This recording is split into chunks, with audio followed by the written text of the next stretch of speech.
Okay, ladies, I'm getting ready to head out the door this morning. I have a court hearing for my divorce, and I am so looking forward to it.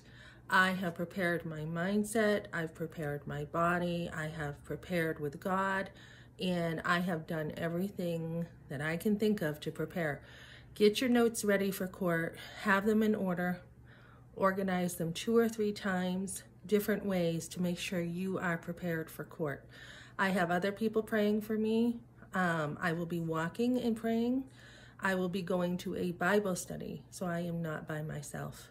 And I have the victory already. There is nothing that's going to happen today that is not in God's will. So, mindset's everything, right? So my husband has had 1 foot in the door and 1 foot out. He's been like, why did you say good riddance, right? So I'm like, okay, now I know. Now I know there's mixed signals and he doesn't really want divorce, because if he did, he would not care. If I moved on and if I said good riddance, he'd be like, fine, good, get rid of you, you know? Also, when I told him I moved on, what do you mean you moved on? So I have said goodbye to him and he doesn't like it. And this is what you do. This is how you know a man's heart. You say goodbye, see what his reaction is.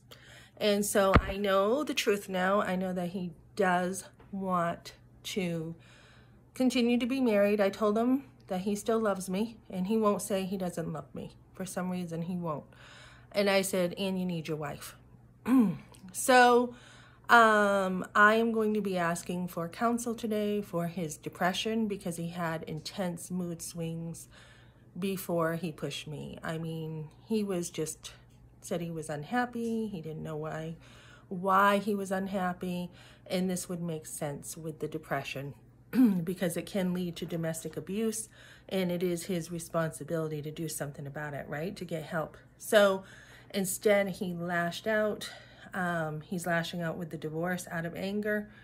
And I have every right. He left for over a year. I have every right to not continue to be married to him. But as a Christian, what I did was I have been sending him emails about God and rebuilding on the Word of God in our marriage. Rebuilding, putting things in there, talking to him about things, reassuring him that I love him after he left me in rags and dumped me. So that's the gospel, right?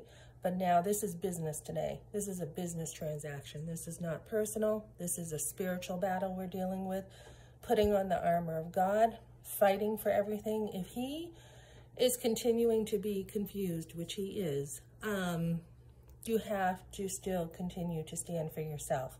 His negativity cannot fall out on you. I am now dealing with a court, okay? So despite my personal feelings or whatever, I am now dealing with a court publicly, and I am now dealing with someone I don't even know, possibly, that he has assigned for me to deal with him, his non-attorney representative. So now I'm dealing with the world, not Christians, but the world, which is a whole different ball game. And you got to be tough, because the accusations are going to come. The enemy is going to tear you down. There's going to be a battle of truth, and there's going to be a huge amount of stuff to deal with.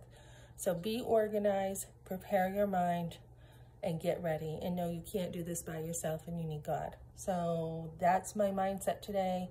I'm going into battle, and like I said, the battle's already won.